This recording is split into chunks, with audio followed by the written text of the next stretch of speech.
Alejandro Castillo takes a break from carrying water-soaked items out of her family's home after floodwaters receded Thursday, August 31, 2017. In Houston, the city continues to recover from record flooding caused by Harvey, when the last major hurricane slammed into a densely populated section of the United States in 2012. New York, New Jersey and some surrounding states took the brunt of the damage. That time, the hurricane was called Sandy, and public officials made the usual promises. That which Sandy had put wrong, the government would help to put right. Subscribe to the Post-Most newsletter. Today's most popular stories on the Washington Post. But 3 New Jersey nonprofits discovered policies and practices that overstated the needs of homeowners and underestimated the number of renters who lost their housing and belongings in the storm. According to a complaint the nonprofits filed with the federal government, aid plans did not ensure that the bulk of the aid money went to areas which suffered the most damage. Complete and accurate disaster aid information existed only in English, and because decades of federal, state and local housing policy had made white residents far more likely than others to own their homes, the entire plan was poised to do more to meet the needs of the state's disproportionately white, middle-class and wealthy homeowners than others. According to that complaint, what was more, 80% of the recovery aid applications rejected in New Jersey should have been approved. The agencies behind the complaint found. The Obama administration agreed the situation was not right. In 2014, New Jersey and the agencies settled on a series of changes to the aid program. What followed was not just a victory for the Fair Share Housing Center, the New Jersey NASCP and the Latino Action Network, the 3 agencies which filed the complaint, or even the millions affected by Sandy. The federal government decided to conduct a wholesale review of disaster recovery. Then, several federal agencies for the first time in U.S. history gave specific guidance directing state and local officials to pay close attention to equity when administering disaster aid. That is particularly important now that America's most diverse city, Houston, has been ravaged by a Category 4 hurricane called Harvey. The Washington Post talked with Kevin Walsh, executive director of Fair Share, about lessons learned during Sandy and some of what people living in communities ravaged by Harvey need to think about. What follows is a conversation with Walsh, edited for clarity and length. Q. When people think about storms and recovery, what do you think they expect from the government? A. People want things to be returned to the way they were before the storm. There are a lot of promises made that there will be a robust and effective recovery. But it is a long and arduous process. And for many, the rhetoric will not be real for several years after the disaster and possibly not at all. In the past, the disaster recovery programs funded by the federal government have done a tremendous amount of good in helping families and individuals return home. But there are also people historically who have not received much help because of the complicated nature of the programs, insufficient resources, and policies regarding who will and will not receive help. Here in New Jersey, after Sandy, we ran into a situation where a local recovery center, the place where people needed to go to apply for help, changed locations and changed its hours.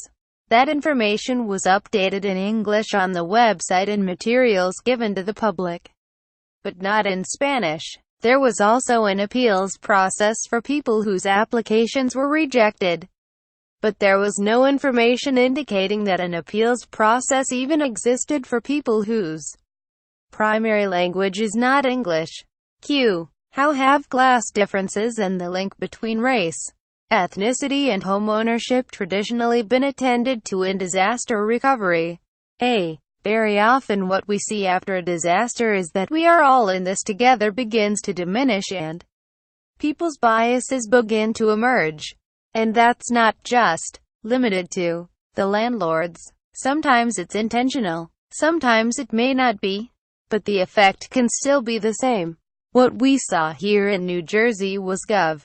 Christie going around and talking about homeowners all the time, again and again and again, in press releases and TV appearances. The governor would show up and say, "We are going to help these homeowners and small business owners recover. That's our priority. That's our job. Nothing wrong with helping homeowners. That's actually really important." But inside that homeowners are our priority talk, it became very clear were some ideas. The notion was that renters were transient. They have not really been harmed. They can just move on, go elsewhere. But the reality was that other than the mortgage, they had the same claims and the same problems as homeowners. They had jobs, generally, somewhere near the places they had been renting. Their kids went to school, generally nearby. They also needed to get back to their lives. Then, those Christie talking points became their policies. After Congress finally passed a funding bill and New Jersey came up with an action plan, it did exactly what the governor said, but it also vastly underestimated, perhaps unintentionally, perhaps by design. It's unclear the needs of renters. There was just an overall cumbersome handling of renter needs. And I wouldn't be surprised at all if you saw that again. As other states recover from Harvey, a lot of times elected officials default to what do the landowners care about, not what do all my constituents care about or need. Were there other fundamental fairness issues built into disaster recovery efforts in New Jersey that people should be aware of now? One of the big challenges is that they lost track of people early on. People who were displaced by the storm and may have been entitled to help who came in, applied for it early on, were a particular issue. Some people got some of the help they needed, but since early on New Jersey wasn't making an effort to find them or be able to stay in touch with them. When they moved away from their original address or left New Jersey, they effectively became people, never to be heard from again. But this is one of the ways that I'm actually hopeful that this time that FEMA, the Federal Emergency Management Agency, will have fixed this problem and do a better job. People have cell phones, email addresses. It can be done. We also saw situations where water damage rules may, for instance, require that water came into the house to receive aid. But if you are talking about a manufactured home, mobile home, that doesn't have a solid foundation, just a lot of water coming directly under the house and standing there, coming up to the house but not coming inside, can do major damage. That house is probably done. But in New Jersey, initially, that house wasn't even eligible for disaster relief funding. And, while it may be cheaper to, say, rebuild a standard single-family home, rip out the drywall and put new stuff in, it's sometimes cheaper just to replace an entire manufactured home. What we know now is that 80% of the thousands of people rejected when they applied for some form of disaster aid were wrongly rejected. New Jersey, before the complaint and the settlement agreement, had an 80% error rate. So, how did those observations lead to the complaint? Really? The NAACP and the Latino Action Network began seeing some patterns, raising some alarms about what was happening. How many people in very hard-hit areas, places really damaged by the storm, weren't getting help or saw their applications rejected. The NAACP and the Latino Action Network started collecting stories. We handled the legal work and had to fight the state hard for data they tried very hard not to give us. As a result of that complaint and the settlement agreement, lower-income households and renters, people with special needs and a few other groups got millions of dollars more in disaster recovery funding than they otherwise would have. That's why it is so important to look for patterns, to get the data collection and applicant contact information right from the start. Folks in Houston should be looking at these issues beginning right now. Because when the money has been spent, it's very hard to address these issues. The good news is the federal government has committed to more transparency on disaster recovery data going forward. Q. Has the Trump administration indicated whether it will adhere to the civil rights guidance issued after the settlement? A. The Departments of Justice, Housing and Urban Development, and Homeland Security have not altered the important civil rights guidance issued. It is still in effect. It's still up on their websites.